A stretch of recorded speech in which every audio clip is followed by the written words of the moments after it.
So ganun ho pala. So officially Hmm, wala pa pong kumbaga wala pa po. kumbaga kung ikaw yung kontratista, kung ikaw yung nagpagawa, no, kung ikaw yung gumawa ng Mm, isang proyekto, dapat may official mm. turnover 'yan. Ito po wala pa. Wala pa po, wala pa. Okay. So kumbaga may warranty ito. Yeah, well, something, well, yeah, I think there's a, in fact, may, in all projects that the department is implementing, meron yung 1-year warranty period actually. 1 year of warranty period for the construction, yung manner of construction.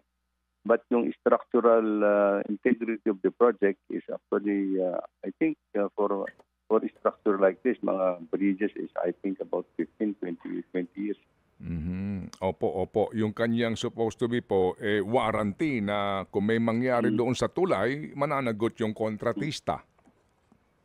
Hindi lang kontratista, pati Mm. designer. Pagka, Pati po yung designer po ng tulay kung sakasakali po.